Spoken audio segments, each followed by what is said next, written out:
Halo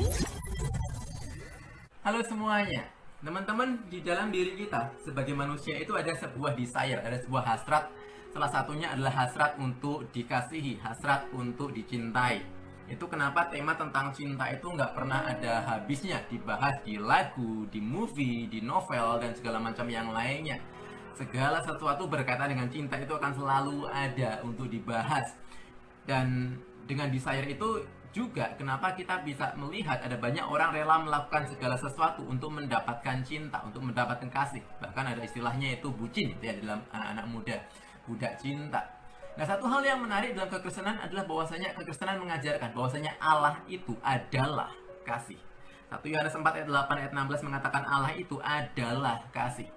Mengatakan Allah itu adalah kasih, ini nggak sama dengan mengatakan Allah itu adalah Allah yang mengasihi. Ada banyak agama, ada banyak ajaran mengajarkan Allah itu Allah yang mengasihi ciptaannya, Allah yang mengasihi, Allah yang maha kasih. Tetapi kekristenan melangkah lebih jauh ketika mengatakan Allah itu adalah kasih. Kasih itu adalah esensi di dalam diri Allah sendiri. Dan ini tidak bisa terjadi kecuali kalau Allah itu adalah Allah Tritunggal. Kasih itu tidak akan ada kalau Allah itu bukan Allah Tritunggal. Nah, apa itu Allah Tritunggal? Ada banyak kesalahpahaman tentang doktrin ini. Tentu saja ada yang mengatakan Allah Tritunggal itu Allah yang tiga yang disembah oleh orang-orang Kristen. Orang Kristen menyembah tiga Allah. Tentu saja tidak demikian.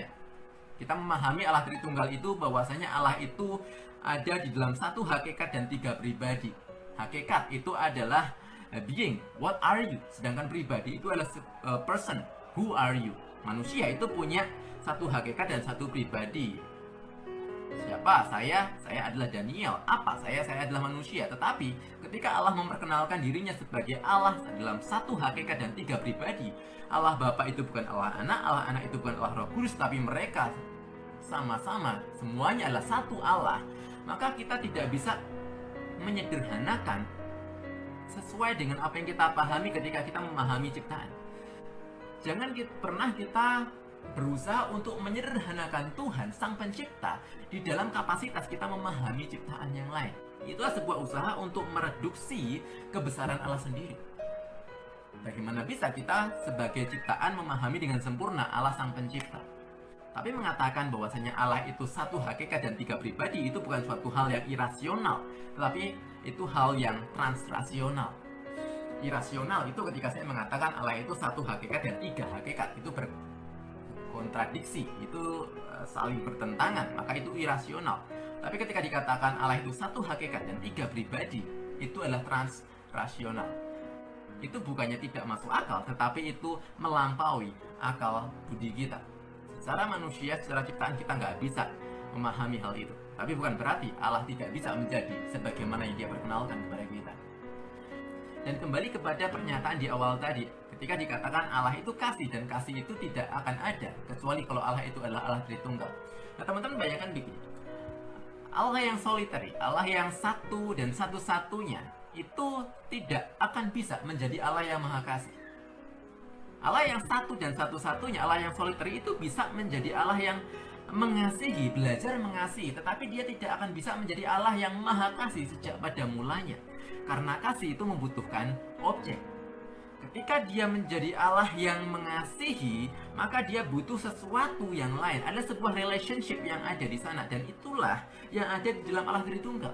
Ketika dikatakan sejak pada mulanya, sejak kekekalan, sebelum Allah menciptakan segala sesuatu yang lainnya, Allah itu sudah ada dalam relasi Allah Tritunggal, Allah Bapa, Putra, dan Roh Kudus. Dan dikatakan juga mereka memiliki sebuah relasi kasih sejak pada mulanya. Maka kasih yang seperti itu ada tanpa bergantung kepada ciptaan yang lain. Bayangkan sekali lagi, kalau Allah ini Allah yang solitary, Allah yang satu dan satu-satunya, maka Dia tidak bisa menjadi Allah yang mengasihi, apalagi maha kasih, karena kasih itu membutuhkan objek. Untuk menjadi Allah yang mengasihi, Dia butuh objek, entah itu manusia ataupun ciptaan yang lainnya. Dan itu berarti Allah yang demikian adalah Allah yang bergantung kepada sesuatu yang lain untuk menjadi Allah yang mengasihi. Dia bergantung kepada sesuatu di luar dirinya untuk menjadi Allah yang mengasihi, karena Dia butuh objek. Dan mengatakan Allah itu bergantung pada sesuatu di luar dirinya, maka itu sama saja mengatakan Dia bukan Allah. dan kembali kepada sebuah hasrat yang ada dalam diri manusia, hasrat untuk dikasihi dan hasrat untuk menerima kasih itu. Yohanes 15 ayat 13 mengatakan tidak ada kasih yang lebih besar daripada kasih seorang yang memberikan nyawanya untuk sahabat-sahabatnya.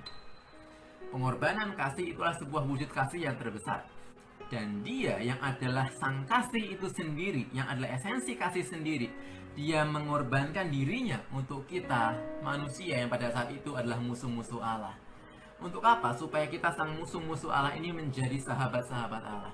Itulah kasih Allah, itulah Injil.